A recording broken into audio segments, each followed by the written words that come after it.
Nuestra clase de hoy de ética social es introductoria.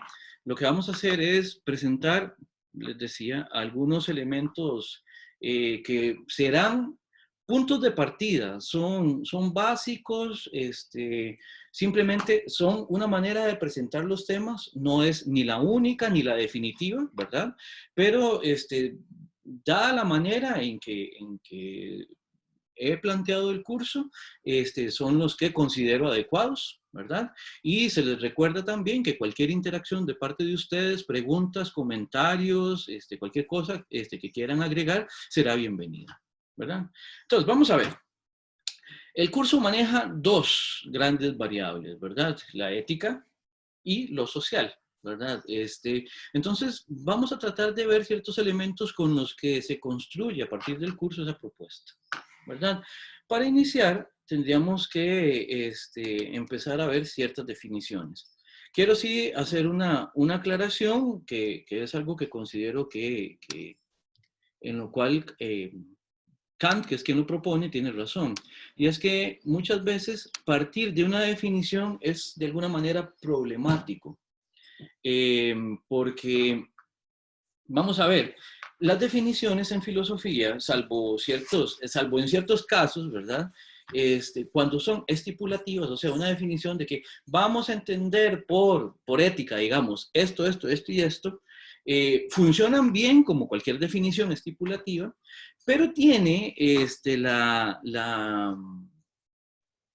tiene un punto importante que considerársele, que es que muchas veces, incluso una definición estipulativa de la forma de voy a entender por este concepto tal y tal cosa, muchas veces demanda de uno también poder entender a quien propone esa definición, poder entenderlo en su marco de referencia.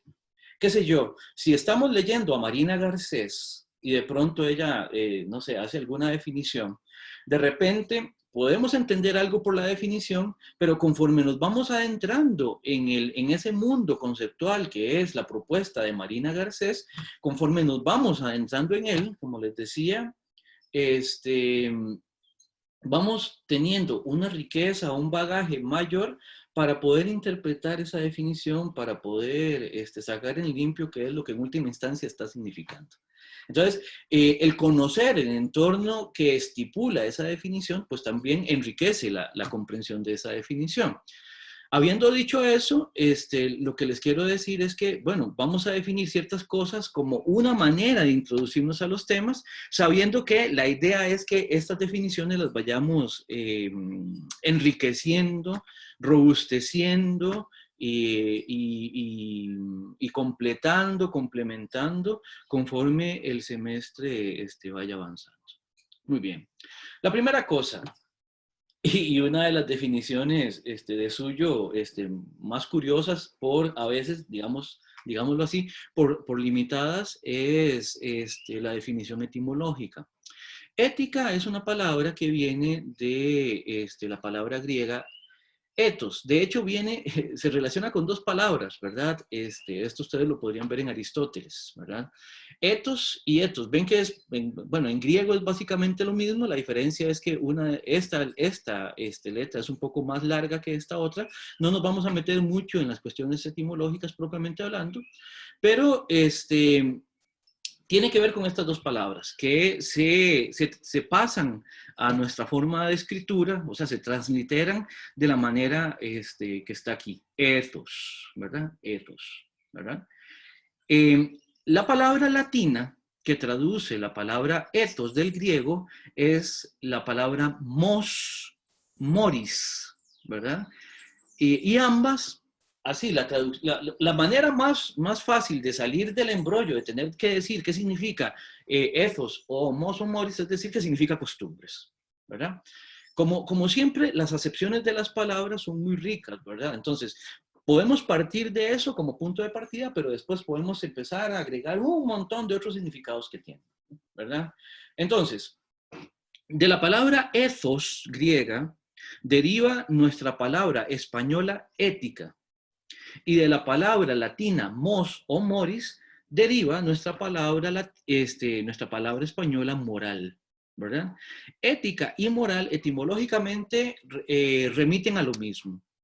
Después vamos a ver cuáles son las diferencias también específicas que hoy podemos hacer entre ética y moral, ¿verdad? Entonces, eso va a ser también un punto importante, ¿verdad? Entonces, vean aquí, por acá les puse los diferentes contenidos que también son importantes para, para traducir la palabra, ¿verdad? Ven qué curioso, ¿verdad? La palabra ethos también puede significar algo así como morada, como lugar habitual, ¿verdad? Habitación, residencia, y uno dice, ¿y eso qué tiene que ver con la ética, verdad? Vean que después, hasta después es que empieza como esas palabras de contenido más ético, por ejemplo, hábito, costumbre, uso, carácter, sentimientos, manera de ser, y etcétera, etcétera, ¿verdad? Y por su lado, ethos, con esta otra letra, significa directamente costumbre, hábito o uso. El punto es que la palabra lo que reviste es que en última instancia, y esto es otra definición que vamos a hacer más adelante, es que se relaciona más que nada con lo que vamos a llamar en el curso formas de hacer, ¿verdad? Y en ese sentido va a ser importante hacer esa distinción, ¿verdad? Cuando lleguemos a ella lo vamos a ver. Ahora, aquí les digo que tenemos un problema que es el objeto de la ética. ¿Cuál es el objeto de la ética?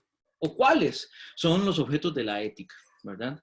Y para hacer este comentario, para empezar a introducirnos a este tema, a este problema, tendríamos que decir que el problema de definir qué es aquello a lo que se dedica la ética empieza por estar eso circunscrito al hecho de tener que decidir o tratar de diferenciar o ver bien cuál es el objeto de la filosofía. Y ahí entramos en problemas, porque la filosofía propiamente hablando no tiene objeto, ¿verdad? O sea, no es como en astronomía, digamos, que los astrónomos, las astrónomas se dedican a estudiar directamente los astros. O en geología, por ejemplo, que estudian directamente un conjunto de cosas, minerales, capas de tierra, formaciones, accidentes, algún tipo de los accidentes geográficos, cosas por el estilo. O en biología, que se estudia, muy claramente se ve que se estudia a los seres vivos, aquello que tenga vida, ¿no? Pero en filosofía, si decimos, bueno, ¿qué estudia la filosofía? Podríamos decir que casi que cualquier cosa, ¿no? Básicamente. La filosofía tiene una peculiaridad y es que se nutre y construye su objeto básicamente a partir de cualquier entorno. Casi que cualquier entorno, cualquier objeto le sirve a la filosofía para a partir de ahí hacer una propuesta interpretativa, hacer una propuesta una propuesta de cómo entender aquello a lo que se está refiriendo. En ética, lo que hacemos es que particularizamos, y por eso es que cuando les digo que ethos, que significa esto, hábito y costumbre, que nos permite de una manera muy, muy llana, muy fácil, partir de la discusión, hacer el punto de partida de la discusión ética, es porque es muy útil hacerlo así. En ética, supondremos entonces ciertos conceptos sobre los cuales reflexiona la ética. Y ahorita vamos a ver una distinción importante a propósito de eso de la reflexión. Tengo aquí una pregunta en el chat, ¿verdad? Dice que no se podría decir que la filosofía estudia diferentes cuestiones relacionadas a la vida y al mundo y a partir del pensamiento. Claro, Carolina, eso se puede decir. Pero es que hay muchas áreas del conocimiento que estudian la vida y el mundo y también lo hacen a partir del pensamiento. Eso mismo se puede decir de la psicología, se puede decir a la vida y al mundo. Eso se puede decir también de la física. Eso también eventualmente se puede decir de la antropología. Eso también se puede decir de muchas áreas del quehacer humano. Entonces, ven, el tratar de definir a la filosofía desde su objeto muchas veces nos hace caer en cuenta de que no hay un objeto privativo de la filosofía. ¿Qué quiere decir que no haya un objeto privativo de la filosofía? Que haya un objeto que sea filosófico sin más. Ya, por ejemplo, podemos verlo desde otra perspectiva, ¿verdad? Qué sé yo, si nos encontramos un bichito que no sabemos muy bien qué será, digamos, un bichito que nunca habíamos visto, ¿verdad? A veces pasa que uno se encuentra unos insectos que son rarísimos, ¿verdad? Porque tienen formas y colores que nunca habíamos visto en un insecto. Nos surge la duda qué tipo de bicho es, cómo lo podemos explicar o cuáles son sus características, etcétera, etcétera. Lo que tendríamos que decir es que si queremos buscar a alguien para solventar las dudas a propósito de qué es, de lo que se trata ese bicho, pues obviamente lo que vamos a buscar es a alguien que sepa de biología, no a alguien que sepa, qué sé yo, de numismática, no a alguien que sepa no sé, uno no le va a preguntar a un chef si sabe, no, uno se va a buscar a alguien de biología. Entonces, ahora, para terminar de responderle a Carolina, ¿cuáles son los tipos de preguntas que uno le dirige a alguien por saber de filosofía? Eso nos puede orientar un poco a propósito de cómo es que construimos este campo de conocimiento que llamamos filosofía. Y también desde el punto de vista de la ética, pues podríamos preguntar, bueno, ¿cuáles son las preguntas que nos hacen cuestionarnos a propósito de una cosa que está pasando, de alguna circunstancia, de un entorno, no sé, de alguna acción, de modo que lo que hagamos es ir a consultar, no sé, o generar una duda que tenga que ver específicamente con ética. Y a partir de ahí podemos empezar a ver para dónde es que vemos cuando queremos responder algo desde un punto de vista ético. Ahora, otra cosa. Les decía en la clase pasada que la filosofía se encargaba de poner en conceptos al mundo.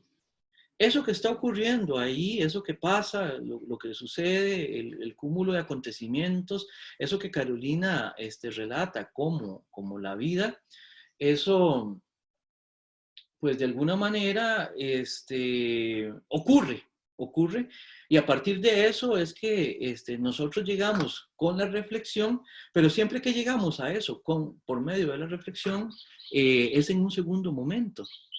O sea, tenemos que encontrarnos con algo sobre lo que queremos pensar en este tipo de problemas, ¿verdad?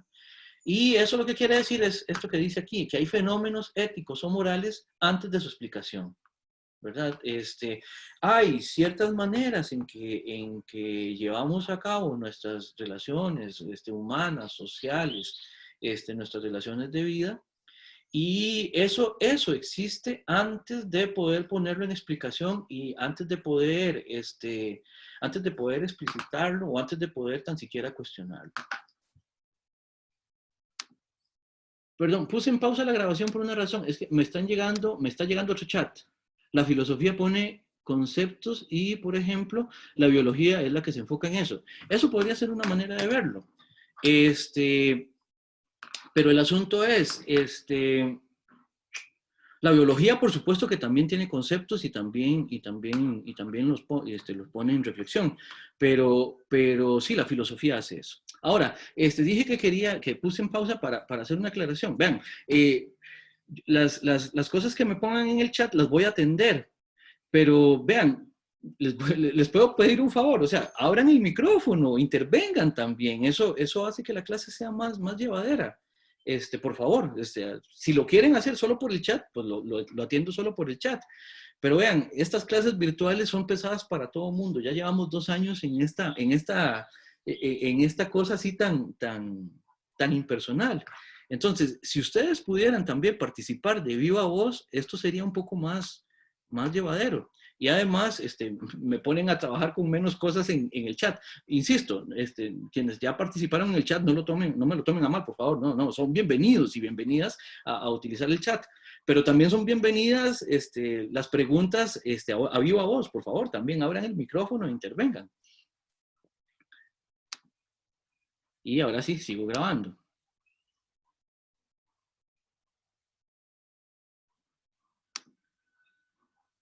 Ah, no, yo creo que sí estaba grabando. Perdón, vuelvo a compartir. Bueno, el punto es, hay fenómenos éticos y morales antes de su explicación. Y puede que nunca nos preguntemos por algo de lo que hacemos, cómo lo hacemos, ni cómo es que lo enfrentamos, y que aún así,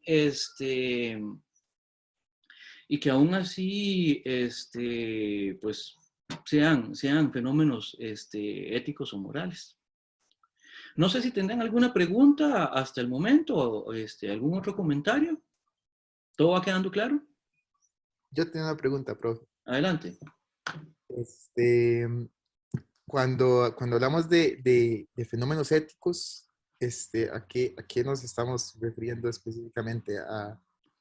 A acciones humanas que pueden ser evaluadas en criterios de bien o mal. O- Eh, eh, a partir de criterios éticos o morales, es que la ética y la moral no se reduce a lo bueno o a lo malo, digamos.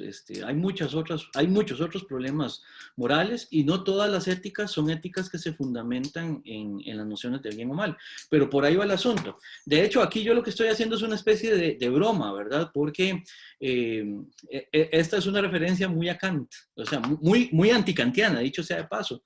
Cuando digo que hay fenómenos éticos y morales, Kant debe revolverse en la tumba, digamos, porque para Kant un fenómeno es otra cosa. Pero el punto es, aquí lo que quise decir es que hay un conjunto de cosas, por decirlo de alguna manera, que son susceptibles de ser leídos a partir de criterios éticos y morales, que están relacionados con las acciones de los seres humanos. O sea, los seres humanos, cuando actuamos, al actuar, al hacer cosas, al convivir, al compartir, etcétera, etcétera, eh, generamos un montón de contenidos que serían del interés de la ética como campo de reflexión, ¿verdad? O sea, la ética reflexiona sobre cosas que suceden porque los seres humanos actuamos, ¿verdad?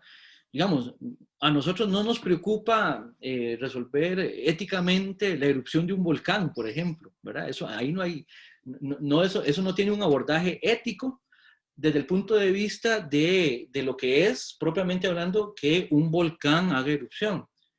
Ah, pero la afectación que hay del volcán sobre una población humana y cómo los seres humanos responden a eso, desde cómo se ponen a resguardo o no lo hacen, hasta cómo se asiste a quienes tengan necesidad de asistencia, eso eventualmente podría dar pie a una reflexión moral importante, a una reflexión ética importante. Entonces, ¿cuál es el fenómeno ético ahí? El fenómeno ético o moral ahí. ¿La erupción del volcán? No. La manera en que se comportan las personas en relación a lo que sucede una vez que, por ejemplo, hace erupción un volcán, eso sí que es de interés ético. ¿Se entiende? ¿Mi amigo? Claro que sí, profe. Muchas gracias. Perfecto. Valentina. Sí, es que bueno, por lo que usted había mencionado hace un rato, usted iba a utilizar la palabra, digamos, ética y moral casi como si fueran lo mismo. Sin embargo, tengo entendido de que no lo son. ¿Es correcto? Vamos a ver, etimológicamente, Valentina, tal como lo vimos anteriormente, ética y moral son lo mismo. Vamos a ver, ética se puede decir que es la palabra española que traduce lo que los griegos decían al decir ethos, y también de alguna manera traduce lo que los romanos decían cuando decían moral. Ahora, ¿cuál es la diferencia entre ética y moral? Que la ética generalmente es más bien descriptiva, ¿verdad? Es descriptiva, sistematizante, por así decirlo, y que la moral muchas veces es más bien prescriptiva, que es esta distinción que tenemos abajo en la lámina que tenemos ahorita en la pantalla, que tiene que ver con que la ética podría ser en general una descripción, una reflexión sobre las acciones que se llevan a cabo, pero la moral más bien es un conjunto de reglas que condicionan las acciones.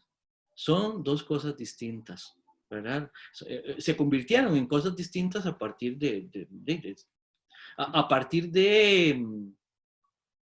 A partir de algún momento en que empezamos a darle una carga semántica diferente a una palabra en relación con la otra. Y se podría decir, digamos, que la ética entonces, justamente por ser una reflexión, podría ser personal y dejar la moral como algo colectivo. No necesariamente, porque la moral también puede ser algo personal, ¿verdad? Puede ser algo, ambas pueden ser colectivas o personales, ¿verdad? Eh, Tiene que ver con también con qué es lo que estamos haciendo cuando estamos relacionándonos con una o con uno o con otro ámbito, ¿ya? Eh, Vamos a ver, qué sé yo, nuestro esquema de creencias generalmente condiciona nuestra moral, ¿verdad? O sea, nosotros tenemos ciertos esquemas de valores, ciertos esquemas de fundamentos para la toma de decisión y a partir de ahí nosotros generamos reglas que se convierten en eso, en reglas que ya sea porque las decidimos nosotros o porque nos las imponga el entorno, que muchas veces es lo segundo, decidimos actuar de una determinada manera en un contexto determinado, ¿verdad? Y en ese sentido, eh, comprenderá Valentina que la ética puede estar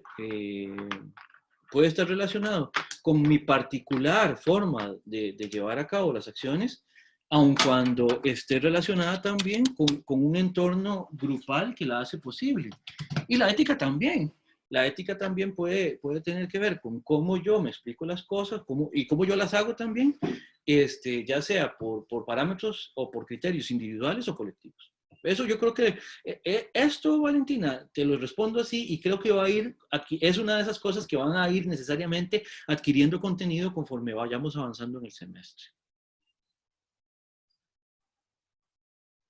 Sí, más o menos. Gracias. Sí. Con gusto, con gusto. Eh, Profe, sí, dígame. yo tal vez quería, quizás representar un poco cómo, con un ejemplo, digamos, porque pensaba en, digamos, la moral y el lugar de la moral y las buenas costumbres como fuente del derecho, ¿verdad? Que se entiende como un esquema normativo que es aplicable en caso de alguna laguna o alguna necesidad de integración de la normativa a aplicar en un caso concreto, ¿verdad? Ujú. Entonces la moral se entiende y las buenas costumbres como un esquema normativo que tiene, bueno, en el derecho internacional unas ciertas características, ¿verdad? Sí. Cuando se habla de costumbre, ¿verdad? Como que tiene que tener un periodo en el tiempo, tiene que ser reconocidos por todos, como ser algo obvio. Entonces, como que de ahí se extraen unas ciertas normas. Y a lo que entiendo de la ética, ¿verdad? Es más bien como un espacio de la reflexión, de justamente ese modo de actuar del que hablaba el profe hace un momento. Sí, de hecho, no es solo reflexión, Giancarlo, porque, qué sé yo, también desde la ética nosotros podemos entender que, pues, qué sé yo, uno también es por sus condiciones, por sus parámetros, por sus fundamentos, por sus máximas, por sus características éticas, no solo por las morales, que las morales tienen que ver con la atención a cierta regla, a cierta regla ya más o menos. Es que el problema es que, tal como lo estaban mencionando, eso de los usos, de lo moral y de las buenas costumbres, tal como se entiende en derecho, tiene que ver también con reglas que son externas y que de alguna manera, desde lo externo, se vinculan estableciendo algún tipo de sanción moral, digamos, en relación con las acciones que llevan a cabo los individuos. Profe, no sé si fue solo a mí, pero se me quedó un buen rato pegado. Ok, Sí, profe. ¿a dónde quedé? Perdón. Cuando estaba mencionando que los usos y las costumbres eran una fuente externa. Ok, una fuerte externa que de alguna manera influía sobre las acciones porque tiene también una sanción más que nada de reconocimiento social dentro del grupo. Por ejemplo, bien puede ser que alguien sea solidario, digamos, no porque haya nada que dentro de un determinado contexto lo obligue a ser solidario. Y eso tiene que ver también con máximas, con motivaciones que son propias de esa persona que es solidaria, y eso lo podemos explicar más que moral, éticamente. Ahí hay una distinción posible, ¿verdad? Entonces, también tiene que ver lo ético no solo con la reflexión, sino también con el hacer. Creo que eso va a quedar más claro cuando veamos formas de hacer también y lo que es la diferencia entre acciones y reflexión. Sí, Giancarlo. Sí, un toque ahí patinando al final con que la ética tiene más que ver con el hacer, ¿verdad? Pero bueno. Ya veremos. Sí, ya Sí. veremos. Sí, ya veremos. En todo caso, vamos a ver, Giancarlo, pueden ser distinciones meramente conceptuales o analíticas, de modo que al final, vamos, uno puede también definirlo más o menos extensamente, y ya con eso, pues salva a partir de una definición estipulativa, qué es lo que va a entender por una o por otra, y a partir de ahí operar sin ningún problema. Porque en última instancia lo que estamos haciendo aquí también es explicando conceptos, ¿verdad? Cierto. ¿Profe? Dígame. Bueno, yo siempre he relacionado la ética con la moral, como usted dice, bueno, tal vez no en sus propias palabras, como usted dice, el ser, sino, o sea, como que uno nace con ese sentimiento, o no sé cómo decirlo, nace con eso. También lo social, lo cultural y lo individual como persona, ¿verdad? Ajá. Bueno, he visto y he escuchado por ahí que digamos, algo puede ser ético para una persona, pero para otra no. Sí. Sí, vamos a ver, introduce usted un tema que es muy difícil, digamos, que ha sido muy difícil a lo largo de la historia del pensamiento, que es precisamente si las acciones las llevamos a cabo como las llevamos a cabo porque nos vienen instaladas de alguna manera innatamente, o si todo depende de cómo nos formamos y de cómo nos relacionamos. Yo, aquí ya, y esto es una posición, digamos, explicativa, una posición también de visión del mundo. Yo considero que nosotros lo que tenemos innato son capacidades, pero no contenidos, ¿verdad? O sea, nosotros todo lo que tenga que ver con la ética y con las reglas morales, eso pues solo es posible en relación con un contexto, ¿verdad? Y por lo tanto, yo, esta es la explicación que yo suscribo, considero, ¿verdad? No tienen que estar de acuerdo con eso, pero al menos es lo que yo sí suscribo. Yo considero que lo moral y lo ético depende de condiciones que son históricas, simbólicas y materiales que lo hacen posible. Entonces, en ese sentido, y hay otras personas que hablan que sí, que habría, digamos, la posibilidad de pensar en ciertos principios que vienen en uno desde que uno nace. Pero bueno, ambas posturas podrían defenderse y tienen sus problemas y tienen sus limitaciones, pero yo creo que discutir ese tipo de cosas es de lo que se trata, Elizabeth.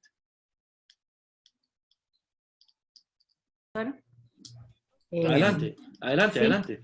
Buenos días.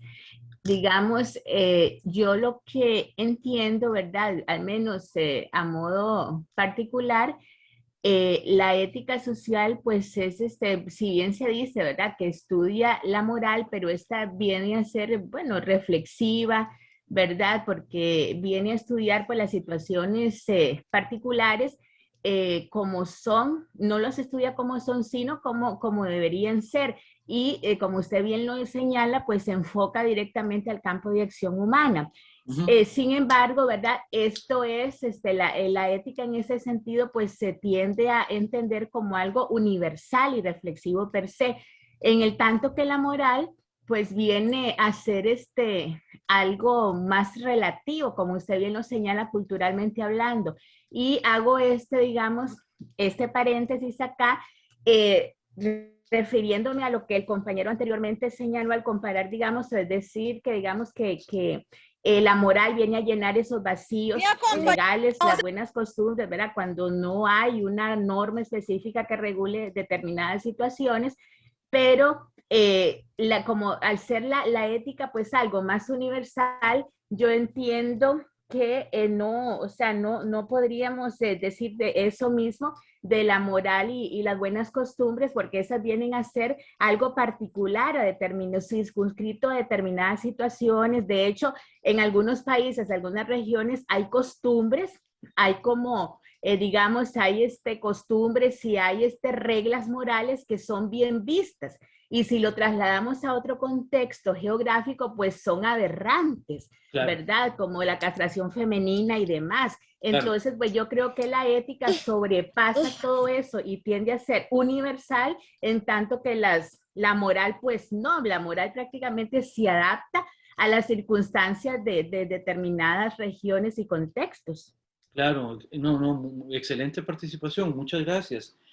Eh, Ahora, yo ahí,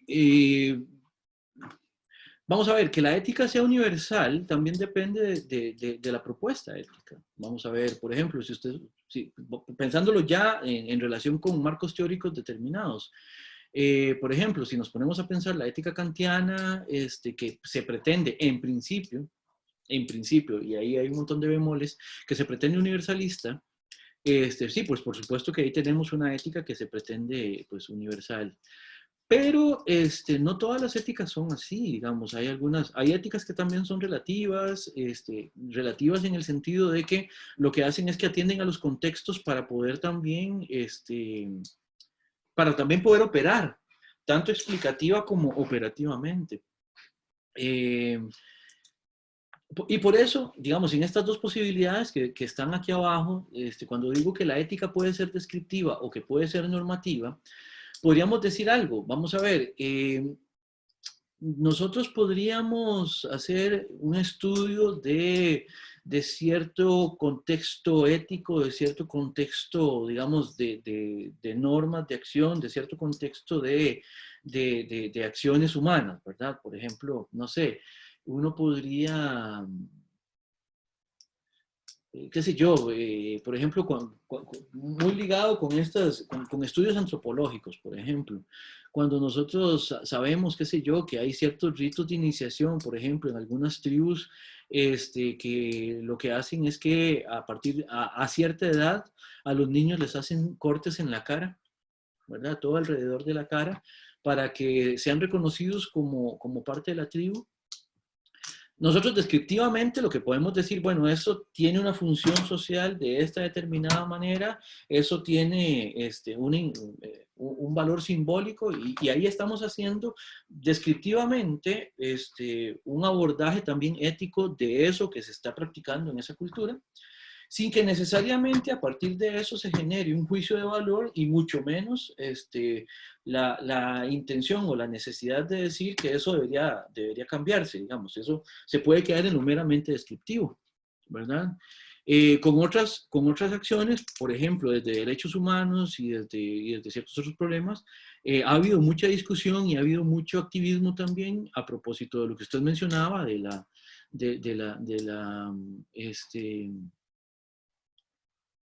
castración femenina, digamos, en países africanos, digamos, ha habido no solo esfuerzos descriptivos, no solo esfuerzos que lo que hagan es explicar qué es lo que está pasando en esas sociedades, sino que también eso ha llevado a ciertas personas a llevar acciones en función de que eso debería ser cambiado, ¿verdad? Entonces ahí vea cómo juega lo meramente descriptivo con también el ámbito ya más deontológico de lo que es, de lo que consideramos que debería ser y a partir de ahí operar. Y son discusiones de muchos tipos y con muchos conceptos posibles que también podríamos traer a colación a lo largo del semestre. No sé qué le parece. Sí, precisamente en cuanto a eso, yo recuerdo, bueno, en alguno de los cursos de la filosofía que he llevado anteriormente, digamos, sacábamos a colación, ¿verdad? Que la ética pues se rige por 4 principios básicos. Yo recuerdo que decía que era el respeto por las personas, la beneficencia, la no maleficencia y la justicia. Entonces, digamos, en cuanto a esto, pues ya ahora sí me queda más claro el hecho de que la ética está sujeta, digamos, si nos ponemos a ver, el punto es el principio que dice el respeto a las personas y volviendo, ¿verdad?, a la captación femenina en ciertos países de África, pues se dice, por eso se dice que también que los derechos humanos no son, o sea, hay algunos que no son universales, porque no pueden, digamos, en algunos países, pues sí, se puede aplicar y se puede tomar como una violación ciertas costumbres, ciertas conductas, en tanto que en otras son totalmente normalizadas. Entonces entiendo ahora que la ética social pues depende, digamos, más bien de las costumbres y valores de las personas, de los países, ¿verdad? En particular estudiados, y no, pues, no necesariamente tiene como esa universalidad que yo consideraba, sino que depende de la moral y las costumbres que tengan en esos lugares, siempre tomando en cuenta el respeto, ¿verdad?, a esas costumbres. Vea, a propósito de eso, yo le hablaba a ustedes ahora de que todas estas discusiones tienen condiciones de posibilidad, o sea, tienen ciertas condiciones que las hacen posible ser. Una de ellas es histórica, es cuánto tiempo pasa a lo largo de una discusión y cómo ese tiempo que pasa, ya con las discusiones, cuando empezamos a instalar las discusiones, cómo eso cala también en el contenido explicativo de lo que estamos haciendo. En el sentido de que, ve, por ejemplo, cuando yo era adolescente, cuando yo estaba en el colegio, la discusión a propósito de las relaciones, digamos, de las relaciones sentimentales y entre adolescentes, por ejemplo, de mi generación y personas mayores de edad, estaba de alguna manera situada, o sea, había algo que se discutía, pero jamás con los criterios que incluso ya han calado en nuestra normativa legal, por ejemplo, de que ahora tenemos la definición de relaciones impropias y una normativa que vela por eso, a partir de cómo se ha reflexionado ese tipo de, digo de nuevo, fenómenos que tienen contenido ético o moral. Y eso lo que hace es que vea que esa distinción que usted, por ejemplo, me decía, que en diferentes entornos puede haber diferentes puntos de referencia. También en el mismo entorno, en diferentes momentos determinados también, eso puede ir evolucionando. Y por eso es que esto es muy complejo y por eso es que es muy rico en el sentido de que es muy variado y también es muy rico en el sentido de que también es sumamente interesante como tema. Al menos a mí me encanta, ¿verdad? Sí. Veamos un par de cositas más antes de salir antes de hacer una pequeña pausa. Digamos que una costumbre, para seguir con esta definición etimológica, es básicamente una acción que consta o que tiene un rasgo, y es que se repite continuadamente, ¿verdad? Por eso es que la costumbre podríamos decir que es una repetición continuada de los usos, ¿verdad? Ahora que, y esto es importante para la ética, es importante para el derecho, tal como lo decía ahora Giancarlo. Y nos interesa porque también cuando las cosas se repiten de una misma manera en el tiempo, producen significado y referentes para quienes participan de esas acciones. Y empieza a ser como un círculo, ¿verdad? A partir de que continuadamente hacemos las cosas de una determinada manera, eso como que se va consolidando y esa consolidación de alguna manera también afecta la toma posterior de decisiones y ahí se van retroalimentando cada vez más, ¿verdad? Eso es importante. Porque este curso, en la parte social, pues por supuesto que tiene que ver con cómo la sociabilidad es construida, ¿verdad? Básicamente, la costumbre remite a la acción y a partir de la acción, tendríamos que ver cuáles son las variables que toma en cuenta la ética. Cuando estamos hablando de la ética como una reflexión teórica, pues remite a la razón, apela a la razón. La razón es pues nuestra herramienta de reflexión, ¿verdad? Obviamente, y a partir de ella es que construimos las explicaciones que hacemos. A partir de la razón también es que hacemos, producimos y consolidamos los condicionamientos normativos también que tienen relación con la ética, ¿verdad? Y en última instancia, remite a la razón, pero no solo a la razón, ¿verdad? Como les decía, los usos continuadamente llevados a cabo, pues por supuesto que también conllevan mucho de cosas que no están ahí necesariamente presentes en la reflexión. Hay muchas cosas que se hacen y que se van cargando de contenido, pero no es hasta después que uno puede reflexionarlas, ¿verdad? O hasta después, no tal vez que uno pueda reflexionarlas, sino que uno cae en la cuenta de la necesidad de reflexionarlas, que son dos cosas distintas. Y antes de ir a pausa, formas de hacer, ¿verdad? Me gusta entender esto de la ética, de los usos y de las costumbres por medio de esta noción que es formas de hacer, ¿verdad? Las formas de hacer las vamos a entender en el curso, o les voy a proponer la definición en el curso de que formas de hacer son las maneras en que, comillas, se resuelve una acción, ¿verdad? O sea, ¿cómo es que hacemos algo cuando tenemos que hacerlo? Por supuesto que eso nos llevaría a una definición muy, muy operativa de cualquier cosa como una forma de hacer. O sea, con esa definición uno podría decir, bueno, ¿cómo me lavo los dientes es una forma de hacer? Sí, pero obviamente en el curso lo que nos va a interesar son las formas de hacer como maneras en que se resuelve una acción cuando esta acción tiene contenido moral. Y lavarse los dientes o no lavárselos, o lavárselos bien o lavárselos mal, o lavárselos por la mañana o por la noche, de repente nada de esas variables tenga de suyo contenido ético o moral, ¿verdad?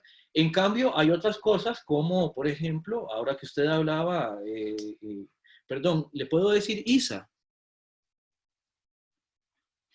Sí, señor, exactamente, no hay problema. Perfecto. Cuando Isa hablaba del respeto, por ejemplo, bueno, el respeto sí es una acción, ¿verdad? O sea, que involucra formas de hacer, o sea, que involucra la manera en que se resuelven las acciones, y que efectivamente tiene contenido moral, ¿verdad? Entonces, de nuevo, ¿verdad? Ofrezco esta noción como herramienta. Vamos a estar hablando aquí de cómo es que entendemos qué son y cómo operan formas de hacer, ¿verdad? Ahora, esto lo vamos a entender, voy a nada más a enunciar esto, a partir de una distinción entre lo que es solamente teórico y lo que es meramente práctico. Lo que es meramente teórico es lo que tiene que ver con la posibilidad explicativa sobre algo. Y lo que tiene que ver con práctico, tiene que ver con lo efectivamente operativo de algo. O sea, con lo teórico yo estoy haciendo explicaciones. En lo práctico yo estoy llevando a cabo acciones. Y eso lo vamos a ampliar cuando volvamos de la pausa que empezamos en este momento. Vamos a ver, esta dicotomía de las que les decía entre teoría y práctica, entre teoría y praxis, ¿verdad? Es importante. Otra dicotomía que va a ser importante para el curso va a ser la dicotomía entre sujeto Perdón, e individuo. Sí, adelante. ¿podría repetir la diferencia de la dicotomía en la teoría y práctica? Entre teoría y práctica. Sí. Ok, vamos a ver. Teoría básicamente es una explicación, es una sistematización reflexiva a propósito de algo, y la praxis, la práctica es lo que se hace. Vamos a ver. Por ejemplo, Valentina, le voy a hacer una pregunta, y a usted yo le tengo confianza, ¿verdad? Pero entonces yo le preguntaría a usted, Valentina, usted es honrada, usted, qué sé yo, sí, usted es honrada, Valentina. Y pues sí, Sí, yo sabía que iba a decir que sí, ¿verdad? Obviamente. Y eso lo que quiere decir, Valentina, es que usted se comporte de una determinada manera, ¿verdad? O sea, desde la práctica, desde la praxis, eso se relaciona con lo que usted hace, ¿verdad? O sea, es lo que usted hace es sus prácticas, ¿ya? Vea de nuevo, formas de hacer, cómo es que Valentina lleva a cabo acciones. Bueno, entre otras cosas, podríamos decir de manera honrada, ¿verdad? Es distinto decir que Valentina se comporta de manera honrada como una descripción de cómo actúa Valentina, ya explicarlo filosóficamente y decir, bueno, sí, Valentina muy probablemente es que por su esquema de creencias, dentro de sus criterios de acción, como fundamento de la acción, como fundamento de la voluntad, por decirlo de alguna manera, ella tiene la honradez como un principio. Y si nos ponemos así ya ya con un lenguaje más rimbombante, podemos decir que tiene como principios fundamentales de la acción, del actuar, tiene la honradez, la honestidad, digamos. ¿Ven? Entonces, es distinto lo que usted hace como acción y lo que se pueda utilizar teóricamente como una explicación para dar cuenta, más bien para dar razones explicativas de qué es lo que significa y cómo es que usted es honrada. No sé si con eso le quedó más claro o si lo dejé peor, Valentín. gracias. Sí. Perfecto, perfecto. Les decía que otra dicotomía que va a ser importante para el curso, y de hecho vamos a tener una clase donde vamos a ver eso puntualmente, va a ser la dicotomía de individuo-sujeto, ¿verdad? Por ahora simplemente lo que quiero decir es, ante lo universal del sujeto, ahora que Isa mencionaba las éticas que tienen un talante muy universalista, tenemos otras éticas que más bien son individualistas, en el sentido de que reconocen más al individuo que al sujeto. ¿Cuál es la diferencia? Lo vamos a profundizar más adelante. Y ya empiezan las promesas. Ven, más adelante lo vamos a ver, más adelante lo vamos a traer a colación. El punto es, cuando a nosotros nos dicen que somos iguales, bueno, pues es algo que también dentro de la discusión política, en democracia, en sociedades liberales o democráticas, o como lo quieran ver, el hecho de que nosotros partamos del hecho de que somos iguales, tiene que ver con que, por ejemplo, Valentina y yo somos iguales. Y bueno, y si nos pusieran a la par, la gente diría, no, no son iguales. Pero no es en el aspecto físico, no es en ese tipo de rasgos que estamos hablando de igualdad. Entonces uno se pregunta, ¿en cuáles rasgos entonces sí son iguales? Bueno, nosotros en nuestras sociedades, en nuestros contextos, hemos generado la explicación de que somos iguales a partir del hecho de que reconocemos que tenemos ciertas características, ciertos rasgos que compartimos, que tenemos en común, como por ejemplo que somos racionales, que somos capaces de tomar decisiones, que lo hacemos a partir de fundamentos que condicionan nuestras acciones, etcétera, etcétera. Eso, cuando decimos que somos iguales, personas, no sé, tan distintas como Valentina y yo, qué sé yo, ella es mujer, yo soy varón, ella pues está joven, yo no tanto, y cosas por el estilo. Ven, a pesar de que somos diferentes, ¿verdad? Hay un determinado conjunto de rasgos que valen igual tanto para Valentina como para Sanchitos. Cuando apelamos a ese conjunto de características o de rasgos que nos igualan, estamos apelando a la categoría de sujeto. ¿Qué quiere decir eso? Que tanto Valentina como Sanchitos son sujetos. O sujetas, si quieren decirlo así, ¿verdad? Por otro lado, la noción más individual es una noción que trata de lidiar también con aquello que distingue, con aquello que también particulariza a cada quien en relación con los demás, ¿verdad? Vamos a ver, ya ustedes se estarán acostumbrando a mi voz o lo que pasaba, lo que pasaba con los teléfonos de antes, ¿verdad? Antes de que tuviéramos teléfonos que pudieran indicarnos de dónde provenía la llamada, ¿verdad? Una de las cosas interesantes de esos teléfonos, para quienes los usamos, era que uno levantaba el teléfono y decía, ¿aló? Y hasta ese momento uno no tenía la menor idea de quién era el que estaba, de quién estaba al otro lado de la línea. Y entonces, a partir de escuchar una voz, uno decía, ah, mira, es mi mamá, ¿verdad? ¿Por qué? Porque, bueno, la voz de mi mamá es distinguible de muchas otras, ¿verdad? O de pronto uno escucha, ¿no? Ah, sí, ok, sí, me está llamando el jefe, ¿verdad? ¿Por qué? Porque, bueno, hay rasgos en ese caso de la inflexión de la voz y del tono de voz y que nos permite distinguir a una persona de otra. Yo sé distinguir cuando me llama mi mamá y cuando me llama mi jefe, ¿verdad?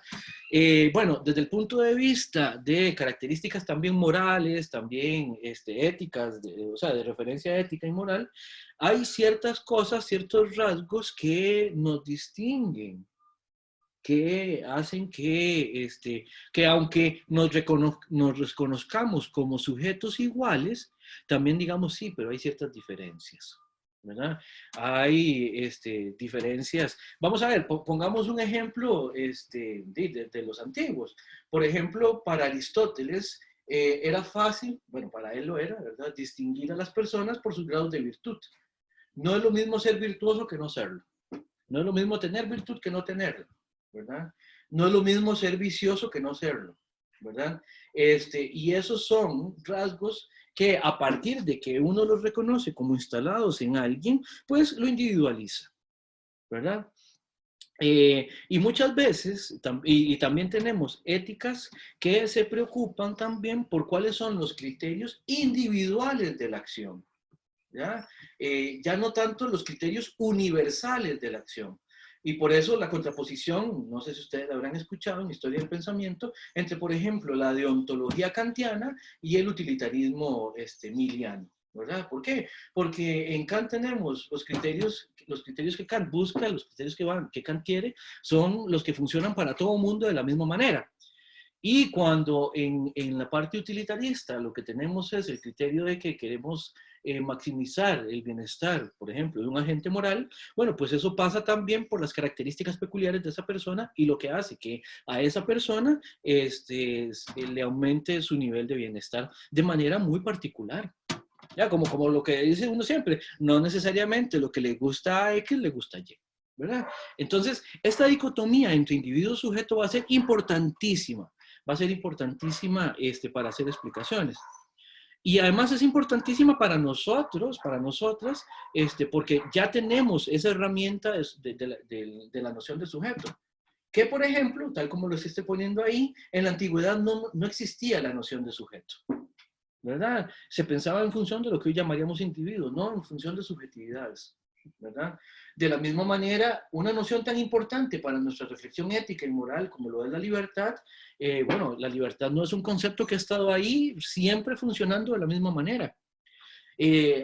Hay ciertas discusiones, por ejemplo, en la antigüedad donde uno ve que el problema de la libertad está presente.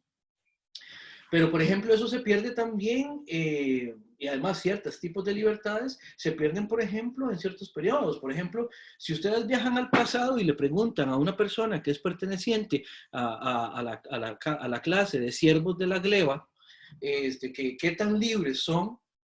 ¿Qué tan libres son? Muy probablemente ni siquiera entiendan la pregunta. ¿Por qué? Porque básicamente pues, no era un problema que tuvieran a la mano. No era algo que tuvieran, que pudieran resolver tal como lo resolvemos nosotros. ¿Se entiende esto? ¿Hay alguna pregunta con esto? ¿Algo que quisieran que aclare?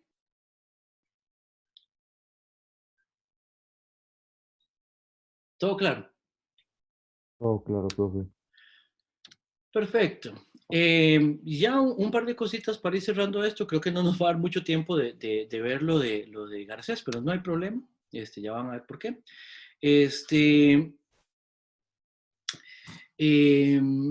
Esto de las praxis y las formas de hacerlo vamos a ir también abordando con cada una de las lecturas, con cada uno de los temas que estemos viendo. Y aquí, bueno, en la presentación también pues les va a quedar aquí estas últimas láminas.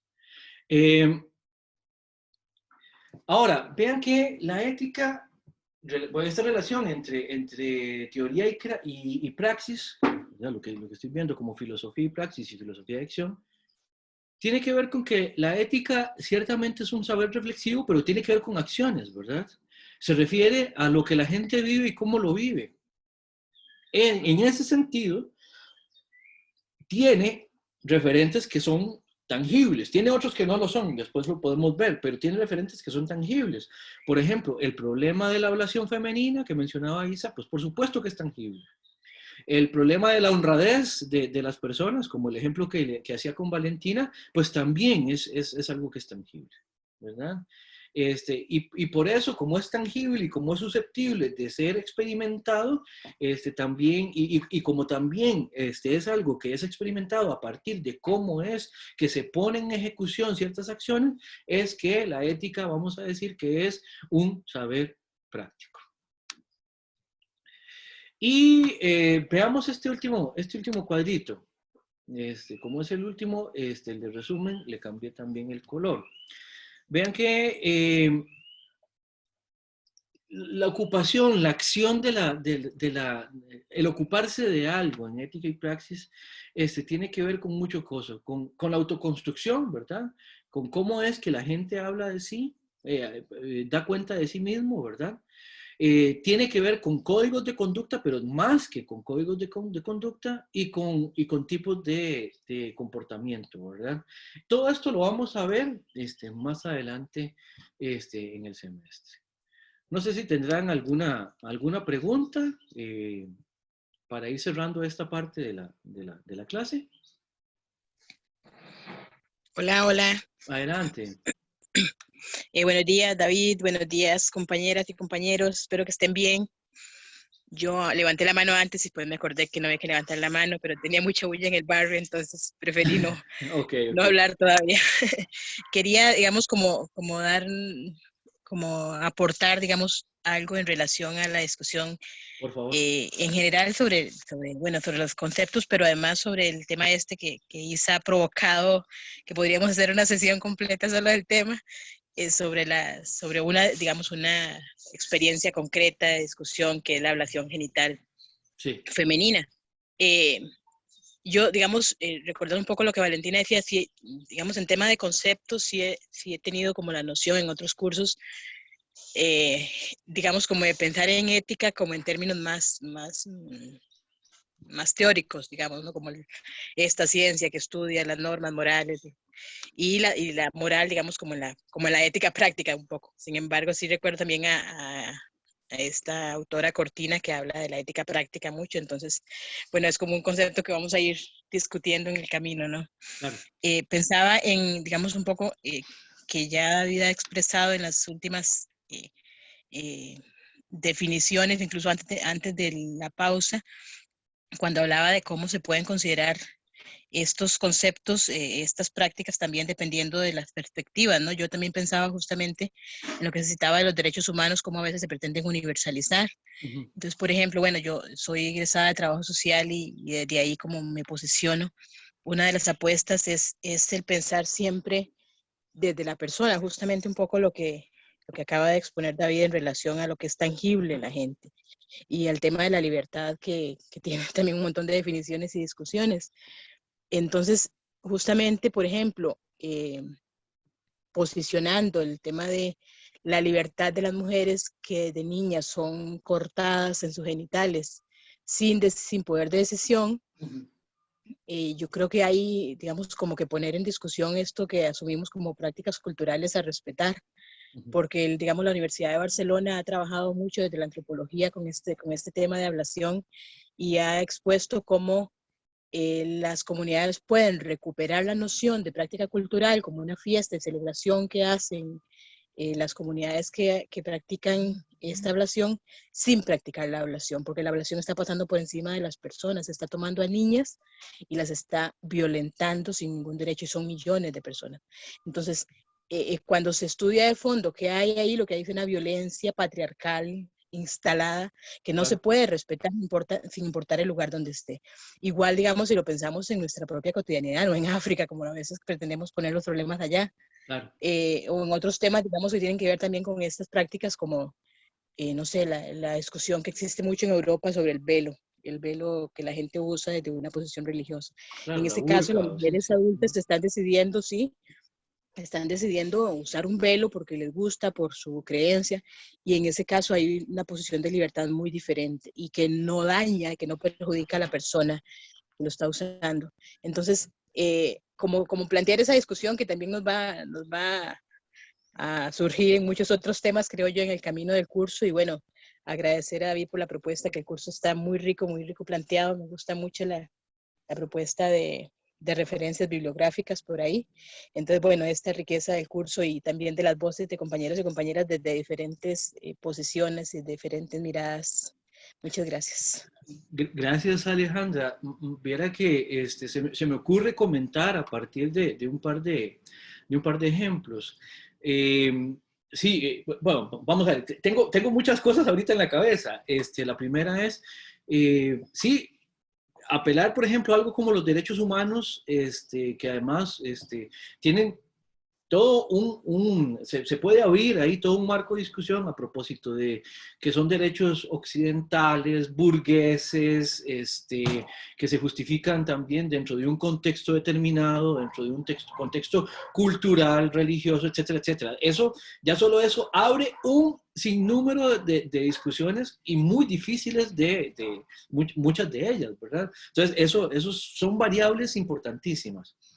Vea, por ejemplo, esto bueno, yo considero que efectivamente hay que revisar prácticas sociales, prácticas culturales, independientemente lo, lo, lo importante, independientemente de su valor cultural y de su permanencia histórica, hay que revisarlos también con los criterios de qué tanto victimizan a las personas que tienen que pasar por ellas, como lo que mencionaba usted de la incapacidad de las niñas, de las mujeres, de decidir sobre sus cuerpos.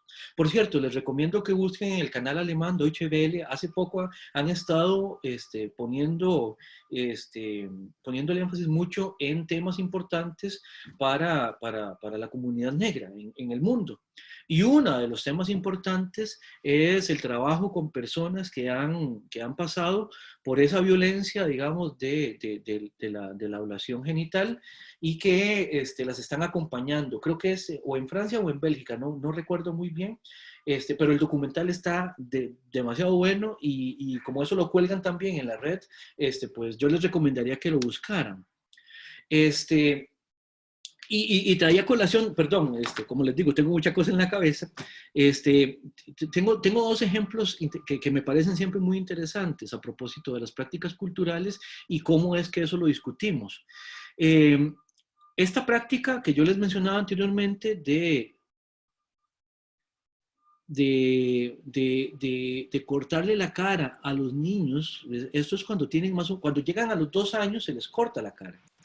Un niño de 2 años a quien lo agarra un grupo de adultos y lo someten, eso duele mucho, ¿verdad? Y son cortes que dejan muchas cicatrices, que esas cicatrices después le dan una identidad cultural a las personas que son parte de este grupo social. Y era muy interesante porque el antropólogo, cuando yo vi este documental, el antropólogo que estaba a cargo de la investigación, lo que decía es, vean, cuando nosotros discutíamos con estas personas, que el hecho de que nos parecía muy cruel que una persona tan pequeña pasara por un proceso tan doloroso, pues ellos decían que les parecía muy extraño porque para ellos era lo más normal del mundo. Y de la comunidad había voces que se devolvían y les decían, vean, por ejemplo, ustedes tienen una práctica que a nosotros nos parece sumamente cruel. Ustedes sabemos, les decían de la tribu a los investigadores, nosotros sabemos que de donde ustedes vienen, todos los días ustedes salen de la casa y para poder salir de la casa se llevan a sus niños y los dejan con personas extrañas, o sea, con personas que no son de la familia. Nosotros no entendemos cómo ustedes se animan a hacer eso y eso a nosotros nos parece cruel. Y entonces es cómo a la luz de una cultura distinta, cosas que adentro de la práctica cultural están completamente naturalizadas y normalizadas, adquieren otro cariz. Y bueno, y podemos hablar, hay un montón de acciones y no todas valen lo mismo y no porque no porque una se pueda defender, se pueden defender todas, y no porque unas se puedan atacar todas. Eso es parte de la riqueza de esta discusión. Y cuando Alejandra mencionaba lo de la burka, por ejemplo, en Europa, me acordé también por ahí del 2000, Humberto Eco sacó un texto que es una recopilación de artículos que él sacó.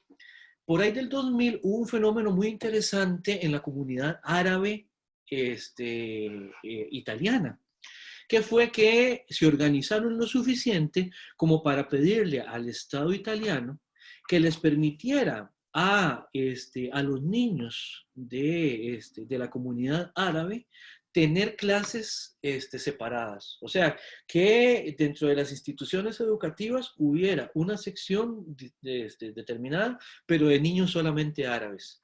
Porque la comunidad árabe italiana estaba preocupada de cuánto de sus costumbres estaban perdiéndose en su comunidad precisamente por estar inmersos en una comunidad que no era la suya, que no era pues la suya en el sentido de que no estaban en su lugar de origen. Perdón, me dicen en el chat que me quedé pegado otra vez.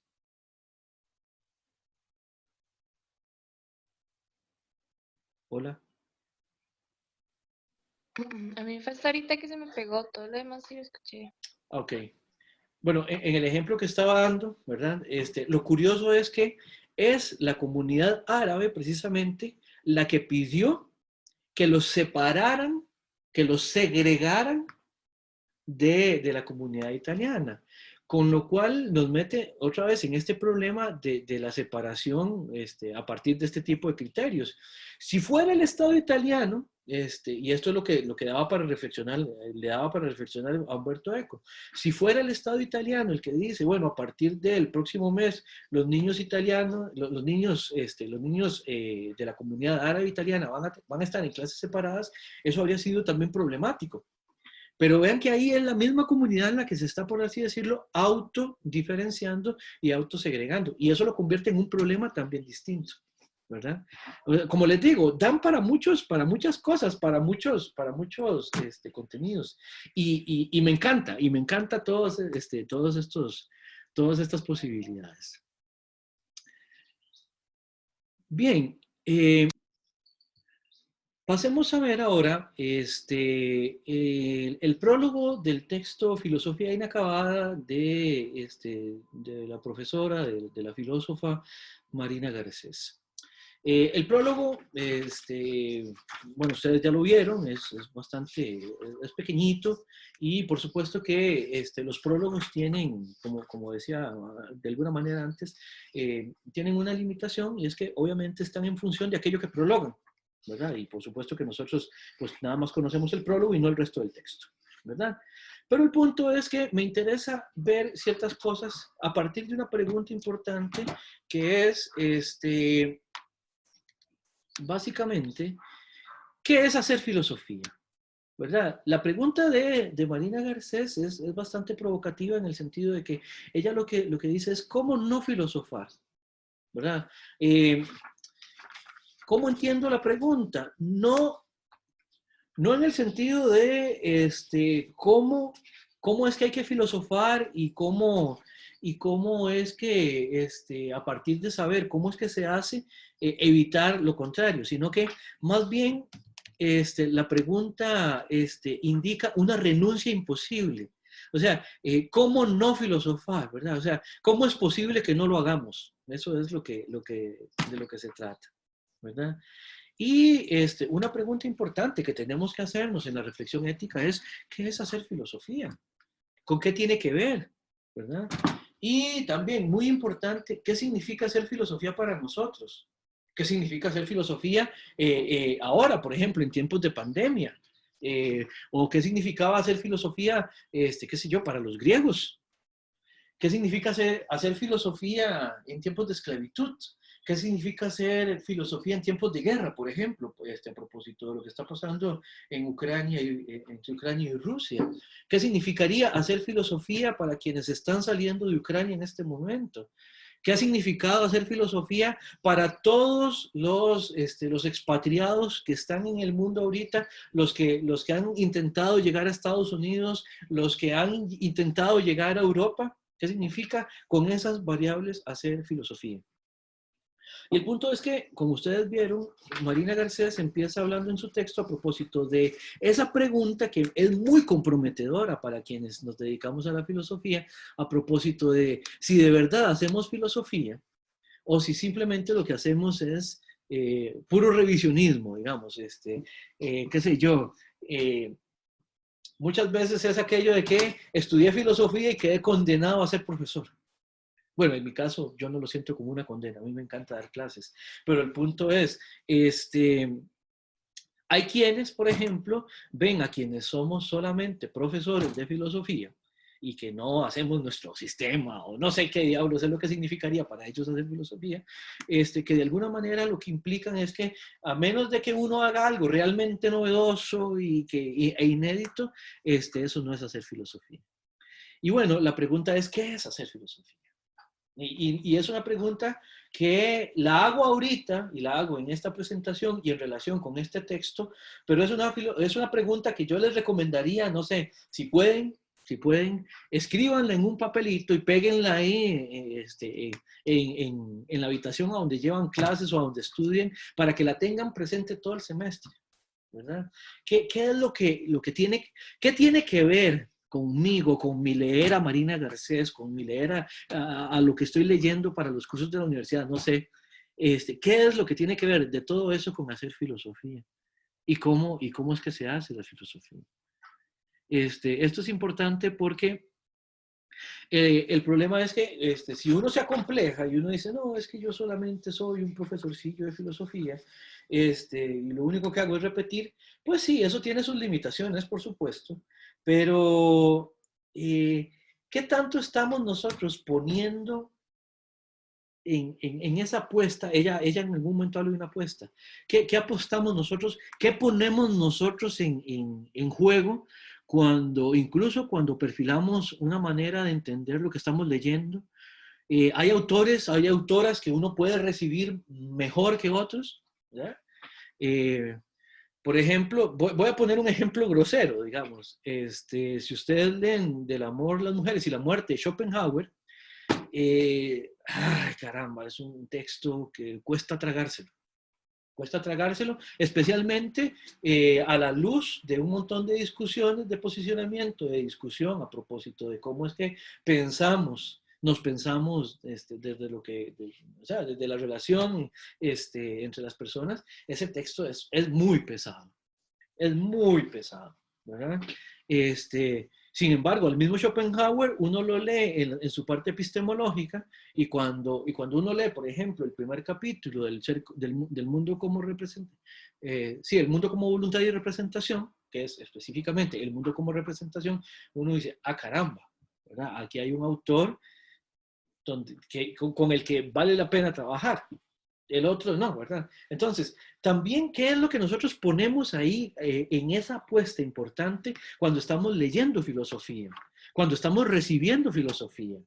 Cuando además nos conectamos incluso afectivamente con lo que estamos leyendo. Yo no sé si a ustedes les pasa, cuando yo estaba en la carrera, si yo llevaba un curso de Spinoza, de pronto me ponía spinociano.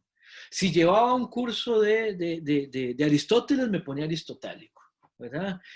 Cuando llevé el curso de feminismo, por ejemplo, eso me tocó en el sentido de que yo tuve que empezar a preguntarme un montón de cosas de mi formación, de mi historia y de mi forma de ver el mundo y de mi forma de ser en el mundo.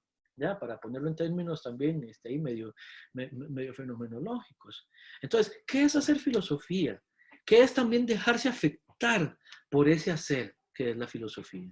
Y ojo, esto tiene que trasladarse a todo lo que hemos venido diciendo, que es también reflexionar sobre los contenidos éticos de nuestras acciones, que va a ser también apostar por una manera de recibir y por una manera de reproducir esos contenidos en nuestra manera de entender, de sistematizar, de generar la filosofía, independientemente de qué es lo que estemos haciendo con ella. Por ahora creo que voy a dejar hasta aquí el texto de Garcés para abrir un momento el micrófono y preguntarles qué opinan de esto, qué les diría esta primera pregunta y esto de la apuesta que he mencionado hasta el momento. ¿Les dice algo? ¿Les evoca algo? ¿O simplemente no hay mayor problema? No sé si me quieren ayudar con esos Profe, comentarios. Adelante. a menos de mi parte, todavía no sabrías qué es hacer filosofía. Esperaría por lo menos, yo sé que eso es algo muy extenso, tal vez al final del curso, tener una idea más clara de lo que es hacer filosofía como tal. Lo que sí pude notar es que al menos la filosofía está en nosotros y está en todo el mundo, está en la sociedad, como lo decía con lo de la música. La música Ajá. está en nosotros aunque no nos demos cuenta. Entonces, por lo menos, digamos, de mi parte, quiero saber cómo, qué es hacer filosofía o hacia dónde va, pero por el momento no lo sé, pero por lo menos ya entendí como ciertos parámetros de que están en nosotros, es como intrínseca a la vivencia humana del día a día. Claro, y eso en Garcés es como posibilidad, como condición de posibilidad, como algo que eventualmente puede salir, como algo que uno puede explotar eventualmente. Y sí, Isaac, vea, yo realmente no le prometo nada, porque incluso yo antes daba unos cursos que se llamaban, en aquellas épocas, se llamaban métodos de lectura y análisis. Bueno, también cuando di filosofía, lectura y argumentación,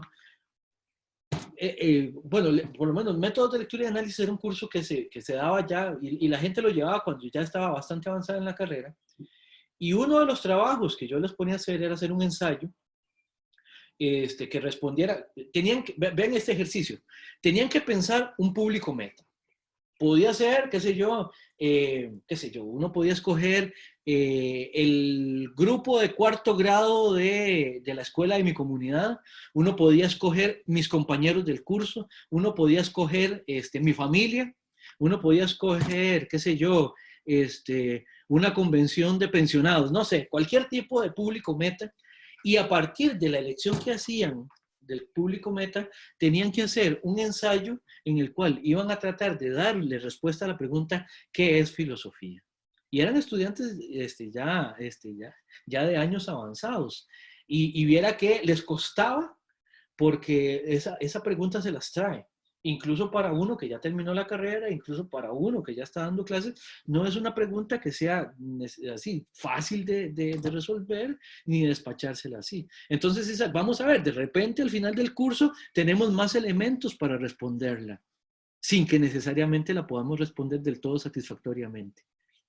Y Sí, es, claro, por lo menos y, sé que está entre nosotros. sí. Es más cotidiano de lo que pensamos. O puede serlo, ¿verdad? Porque también uno puede responder a qué es filosofía desde criterios sumamente técnicos, ¿verdad? Pero eso dependerá también del tipo de respuesta que queramos dar y cuáles son los criterios que nos hacen querer dar ese tipo de respuestas.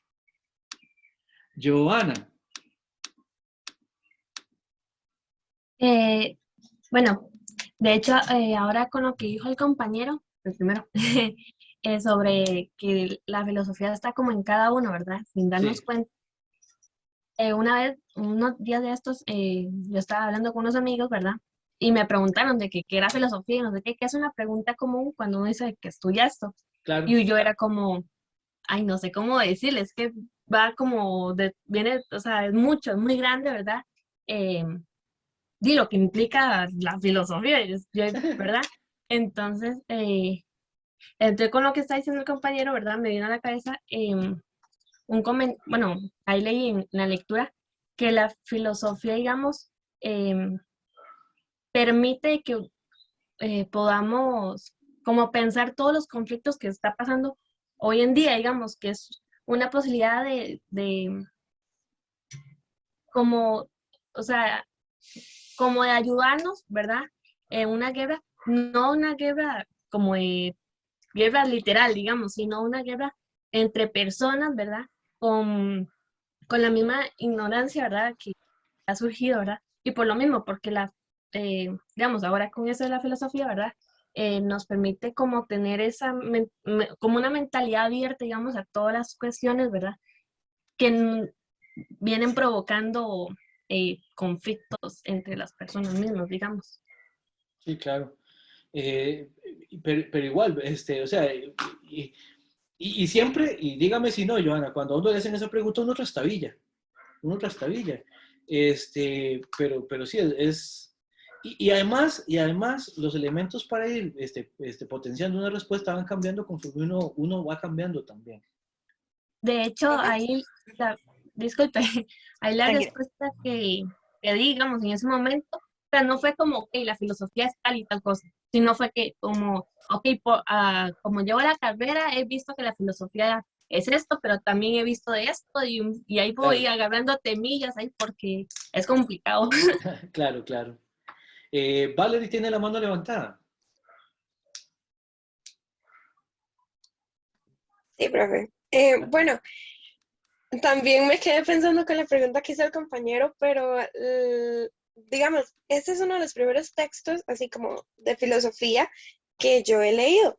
Entonces, a partir del texto, yo digo, ok, esa pregunta es tan complicada como los ejemplos que ponían en la misma lectura, o lo que decían, escuchamos música o sabemos sobre la música, pero en general la música siempre ha estado en nosotros. Entonces, siento yo, digamos, que esta pregunta se podría tal vez como responder a partir de decir, ok, siempre hemos tenido como cierta capacidad de hacer o ahondar en la filosofía, pero a partir de los conocimientos en el pensamiento, tal vez lo podemos hacer de una manera un poquito, ¿verdad? Porque el conocimiento es extenso, ¿verdad?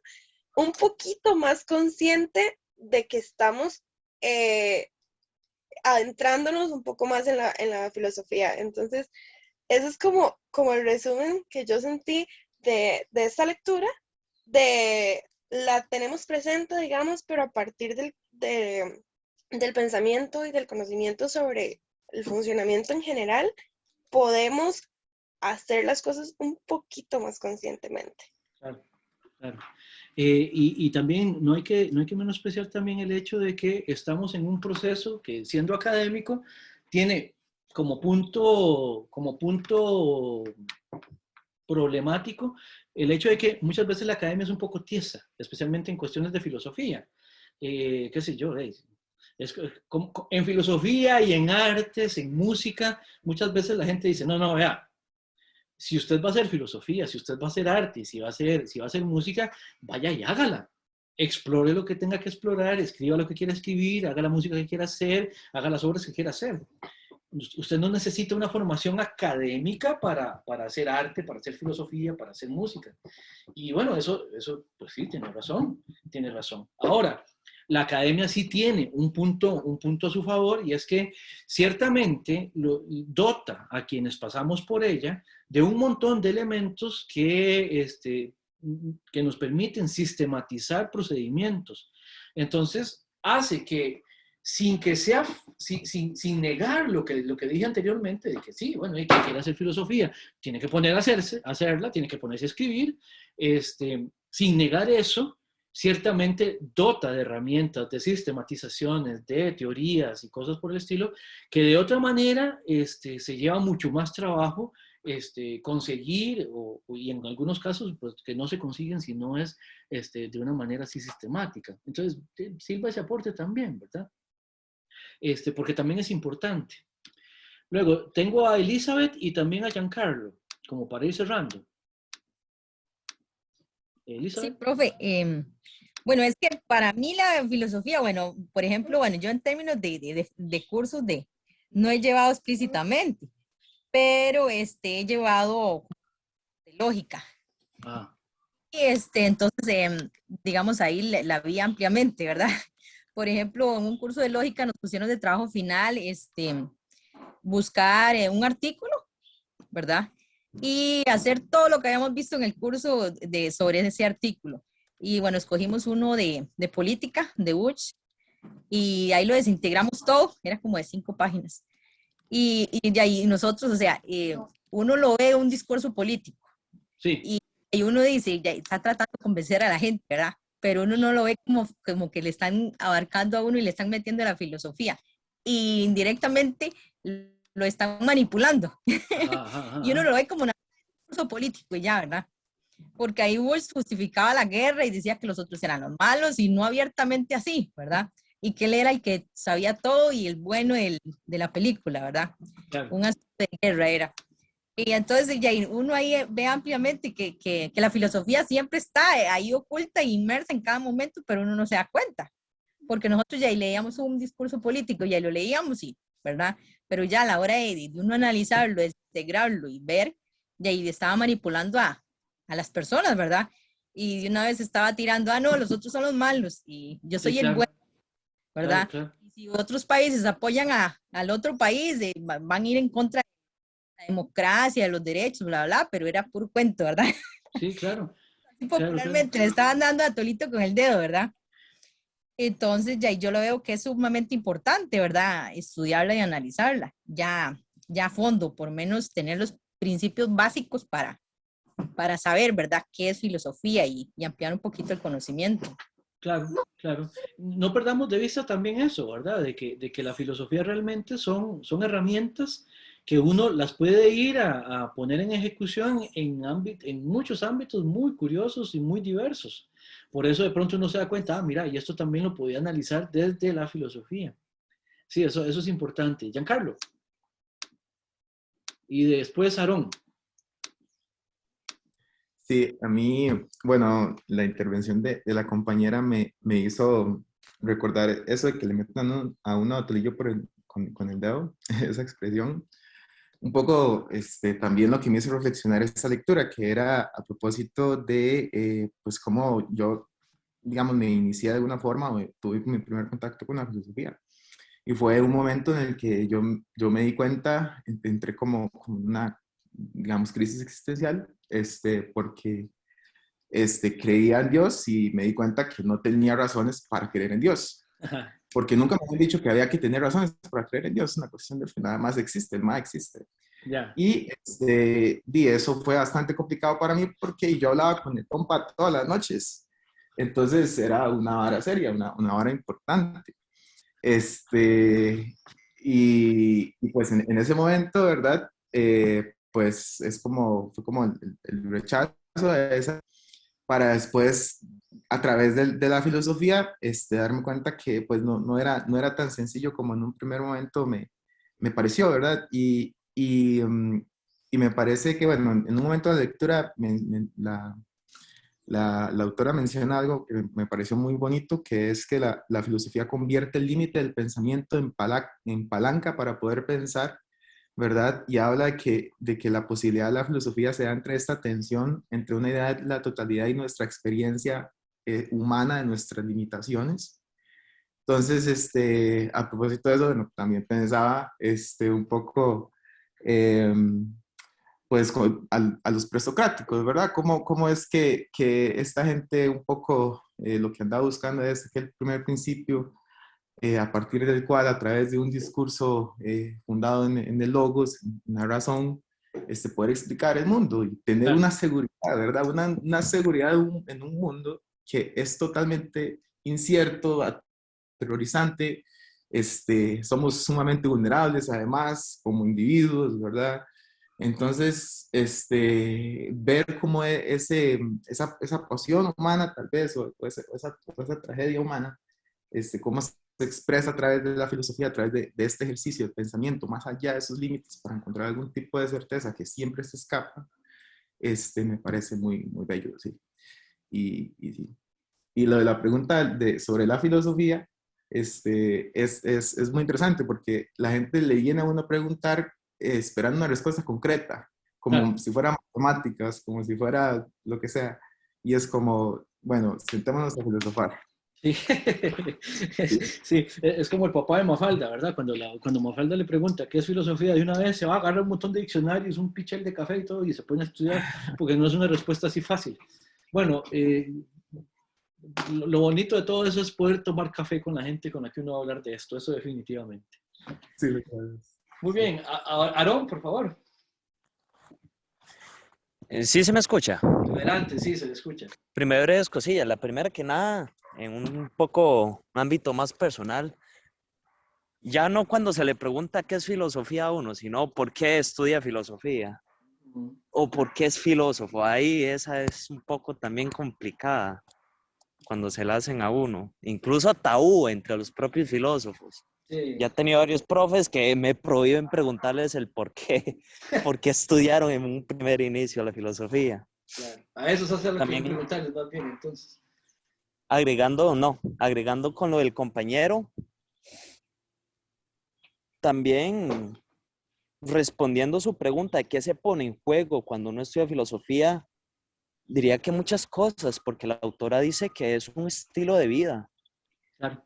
Uno se mete y vive la filosofía como tal, hace un compromiso con ella, y eso significa cierto sacrificio.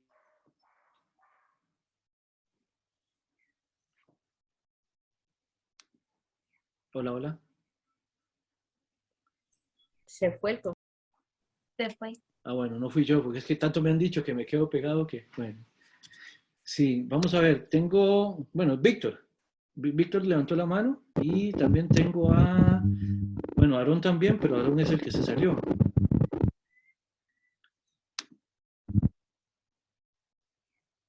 Sí, se me escucha. Se te escucha poco. Ok. ¿Ahora? Ah, mucho mejor, claro. Ok, perfecto. Bueno, me gustaría comentar que con respecto a eso de las preguntas, ¿verdad? Sobre qué estudia filosofía o qué es la filosofía, ¿verdad? Se me hizo muy interesante en el texto que la autora habla de el final de la filosofía o algo así. Sí. ¿Verdad? Yo lo asocio que en las sociedades en ese entonces, incluso antes y también ahora, porque ahora se ve mucho, hay como mucho prejuicio sobre eso, ¿verdad? Sobre la filosofía, como que se hace menos o se intenta como rebajar, ¿ves?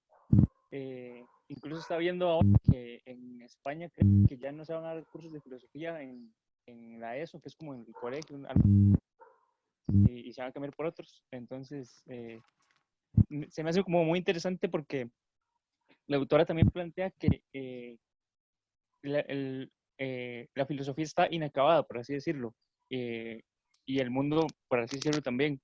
Entonces, es como interesante porque ahora que el compañero hablaba como de las crisis y así, yo siento que es como muy necesaria justamente, bueno, ahora y en todas las épocas, a partir de las crisis, ¿verdad?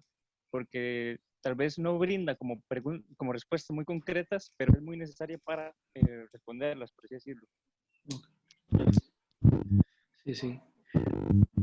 Hay un problema con el contacto de tu micrófono. Sí te escuchamos bien, pero de pronto sonaba como cuando uno está enchufando, ¿verdad? Entonces, eso tal vez fue lo que estaba pasando. Pero sí, no, a mí el prólogo de este texto me pareció muy adecuado precisamente por eso, por lo que pone en la mesa como para discutir, ¿verdad? Eso es, me parece fundamental también, porque lo hace a uno pensar realmente qué es lo que uno quisiera traer a la mesa también, ¿verdad? Me parece que eso es lo importante. Bien, Isa. Sí, digamos, en cuanto a lo que los compañeros han aportado, me pareció interesante pues mencionar el hecho de que mi pasión por la filosofía a título personal, bueno, mi primera carrera es Derecho de la UCR y estando ya a finales de la carrera me metí a cursos de filosofía complementarios y eso despertó en mí, vaya, me hizo darme cuenta de que había pasado 5 años aprendiendo recetas de cocina. O sea, si cometo el femicidio, vaya, de hasta 35 años, etcétera. Si haces esto, te aplico esto, ¿no? Pero en ningún momento yo me había detenido a pensar en esos 5 años, ¿por qué? Y si estaba bien o no estaba bien, ni siquiera digamos, se expande uno a investigar sobre el por qué lo hizo, para qué, no, nada, eso le queda a la trabajadora social, ¿no? Claro. Entonces yo me di cuenta de que era el momento de salirme de la caja, de dejar de hacer recetas de cocina y de ser analítica. Digamos, estudiar críticamente, dedicarme, digamos, a analizar más a fondo la hermenéutica, investigar los distintos, digamos, aspectos del porqué de esa conducta precisamente. Y eso me llevó a establecer, digamos, a título personal, nuevos conceptos, me hizo crear vínculos, fomentó el diálogo con mis usuarios, con mis clientes, porque antes yo era, ¿qué hizo? Bueno, ok, papá. Ahora yo trato de empaparme más el contexto de la persona, ¿no? Y eso me llevó también a vincularme más directamente, aunque parezca mentira, con el arte, con la religión, como decía el compañero, porque hasta ese punto, imagínense, yo tengo ya casi 60 años.